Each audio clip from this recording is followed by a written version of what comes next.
Well, let me begin by saying congratulations to all of you.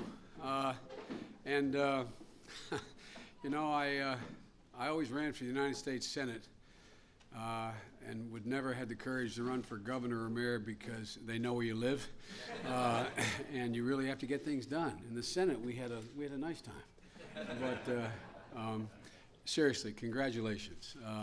And I know all of you are facing, no matter how good a shape you're in, your states, because of this worldwide recession that hit us early on, and because of the slowness of the recovery, although it's recovering, you have a whole lot of daunting problems to face, and you all have to balance your budgets, and so we know it's going to be tough. What I can tell you, and if you talk to some of your colleagues who did not run this time, I've had the pleasure over the last year and a half, literally, to be in contact with every governor multiple times in trying to implement the Recovery Act.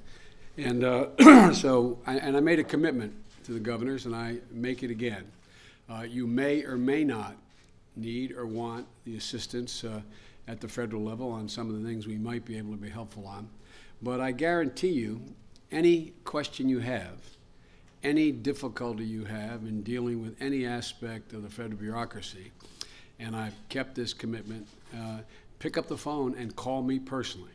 I guarantee you I will have you an answer within 24 hours. And if I don't have the final answer, I'll call you within 24 hours and tell you when you'll get the answer. Because this is a partnership. Whether we like it or not, I happen to like it. But you're the place where people look. You're the place where all the basic services that determine the quality of their life are determined. And we want to be helpful. One of the things we're doing, and I look around at the cabinet members here, and they can attest to this, is that we want to make sure that we are totally responsive. And when we don't agree, we don't agree. When we agree, we agree. But the only thing that is dangerous is uncertainty. And so rest assured, you literally, not figuratively, can pick up the phone. I'd encourage you to call me.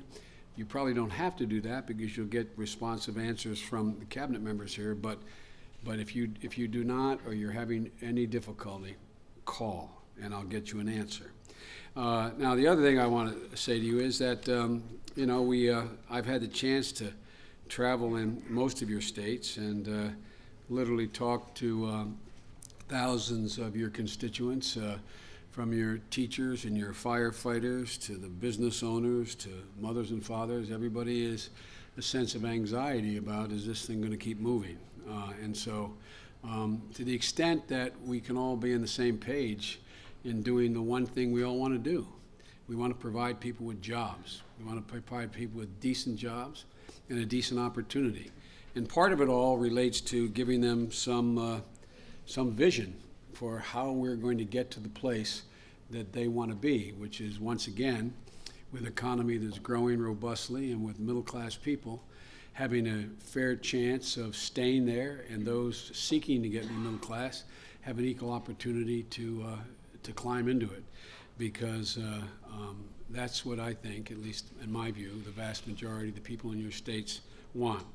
So folks, we're going to have to rebuild an economy together. We're going to have to reimagine a better future for the American people, and we're going to have to renew a sense of hope in all of our constituents, all Americans, in order to get to the place we have to be. I would just offer as an observation that I can't think of any time as a student of history, like all of you, where the American people have been given an even chance that they have ever let their country down. I can't think of a single solitary circumstance in American history where that's the case. And I think what we're all, Democrats and Republicans, are all about is giving people an equal chance. Just give them a fighting chance. That's all they're asking for. And so we want to help you in any way we can. And I know that old bad joke, I'm from the federal government, I'm here to help. But I am from the federal government, but we're here. And use us as best you can in dealing with the problems you have. So folks, without further ado, my real job here today is to introduce the President of the United States. And without any further explanation, ladies and gentlemen, let me introduce you to the President of the United States of America, Barack Obama.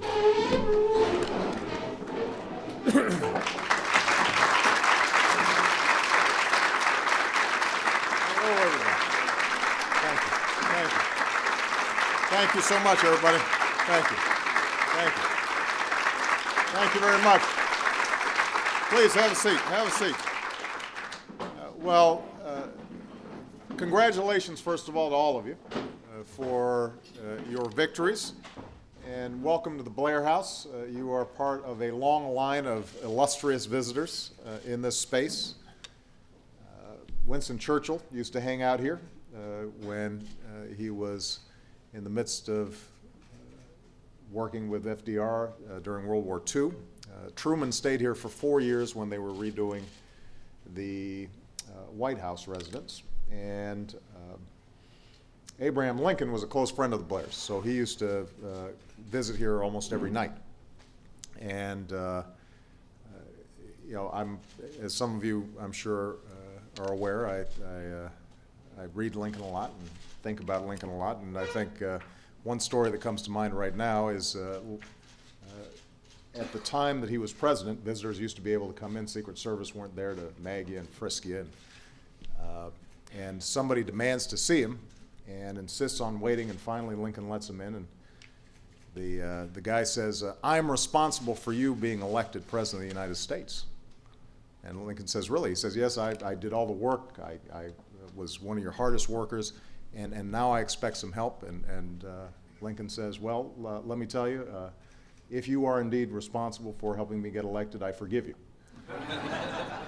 Now, some of you may feel the same way, or at least you will in a month or so. But you know, the truth is that as somebody who served in state government, I'm aware of the fact that state government and local government is where rubber hits the road. A lot of times we have a lot of abstract debates here in Washington, but each day and every day, you are close to the ground and you are seeing the impacts of the decisions that are made, whether in Washington or in your state capitals, in very intimate ways.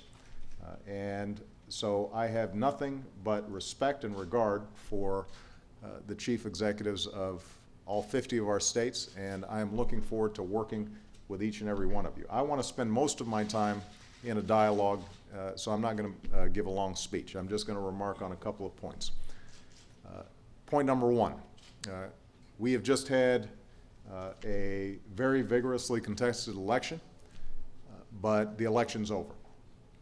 And now I think it's time for all of us to make sure that we're working together. I am a very proud Democrat, as some of you in the room are, although not as many as I had expected. Some of you are very proud Republicans, but we're all prouder to be Americans. And this country has just gone through a wrenching 2 years, the worst financial crisis since the Great Depression, and the toughest economy that most of us have seen in our lifetimes. And so as a consequence, I think it's absolutely critical that whatever our positions, whatever our parties, that wherever we can pull together to make sure that we're doing right by the American people. And I know that everybody in this room believes that. In that spirit, just earlier this week, we had a meeting with both Democratic and Republican leaders here in Washington to start talking about how we can find ways to agree on promoting growth and promoting jobs across all 50 states. And I'm actually optimistic that before the end of the year, we are going to have come to some agreements on some critical issues. Obviously, issue number one is making sure that on January 1st, middle-class families aren't seeing their taxes go up as a consequence of the expiration of some of the Bush tax cuts that are currently in place and some of the tax cuts that we put in place over the last 2 years. And so that's going to be an important discussion over the next several days. I believe it will get resolved. That doesn't mean there may not be some posturing over the next several days, but I'm confident in the end people are going to recognize that it's important for families who are still struggling to have some relief, and it's important for our economy to make sure that money's still out there circulating at a time when we are recovering, but we're not recovering as fast as we need to. Along those same lines, I'm hopeful that we get the issue of unemployment insurance resolved. Some of you may be aware that as of today, you've got 2 million people who stand to lose their unemployment insurance. Over the course of the year, if we don't do something, 7 million people could lose their unemployment insurance. That's not just a potential tragedy for those individual families.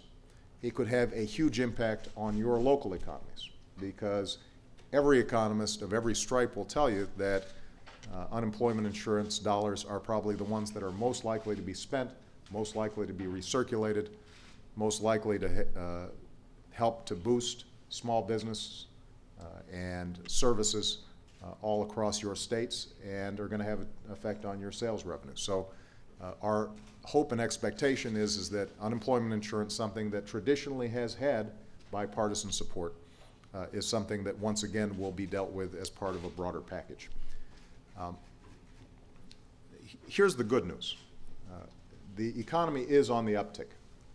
We've now had 5 consecutive quarters of economic growth, and we've had 10 consecutive months of private sector job growth. But I think we all recognize that it's not moving as quickly as it needs to. And there are going to be a whole range of issues that we're going to have to focus on together at the federal and state levels to assure not only that we get out of this crisis, but more importantly, that we're laying the foundation for long-term growth in the future. And although there are going to be some disagreements on how we get there, there are going to be some areas where I think we agree. We all agree that we're going to have the best educated workforce in the world, because our children are now not just competing against other children in other states in our union. They're now competing against kids in Beijing and Bangalore and Seoul, South Korea. And if they don't have what it takes to compete, then America's going to have problems economically over the long term.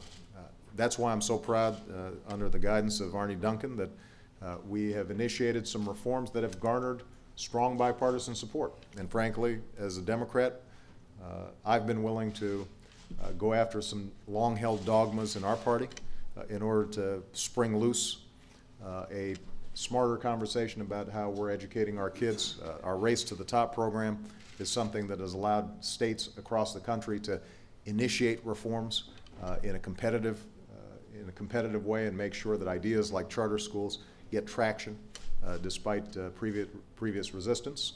And I'm hoping that we can cooperate with all of you to see how we can continue to make progress on the education front. All of us are going to be interested in innovation and research and development. And there are governors here, or governors-elect here from both parties who are interested in clean energy, for example. And what can we do to make sure that wind turbines and solar panels and electric cars are made here in the United States, that doesn't become one more source of imports from other countries. And I'm eager to work with all of you on those issues. I think it's going to be very important that we work together on issues of spending. And each of you are going to be struggling with some very tough budgets. Washington is going to be in very tough budget circumstances. And many of you were elected on the basis that we've got to get control of spending because you care about the next generation. And if we continue down the path that we're on, then we're going to have problems. And what that means is we're going to be interested in hearing from all of you about programs that you think are working, but also programs that you think are not working. Contrary to the mythology, believe it or not, it turns out that I would love to eliminate programs that don't work. And you guys are the ones oftentimes who are implementing them. If there's red tape or bureaucracy that we can eliminate, we want to eliminate that. We have no interest in making your life harder. We want to be a partner for all of you in being responsive to your constituencies. Now, I will confess that there are going to be times where we do believe that having basic national standards are going to be important.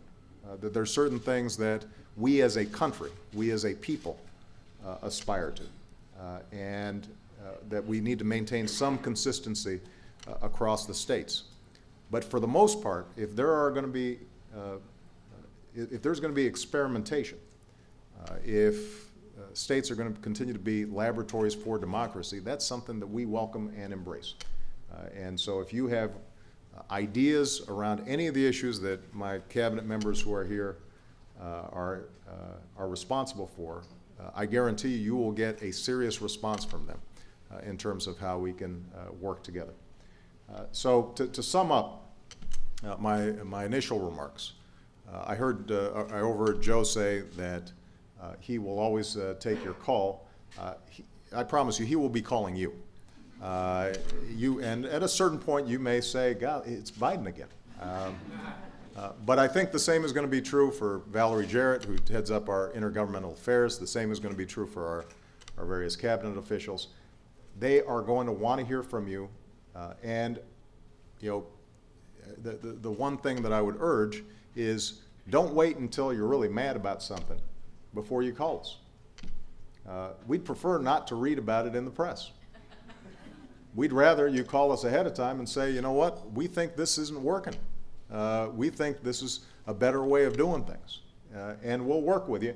And if we don't agree with you, we will spell out in great detail why we don't agree with you. And it's not going to be based on ideology. It's not going to be based on partisanship. It'll be based upon our best judgment about how we move forward with the policy objectives that we all share. And you know, if we end up disagreeing on something, I promise you we will not be disagreeable about it. And we will keep on working until hopefully we can figure out a way to solve problems.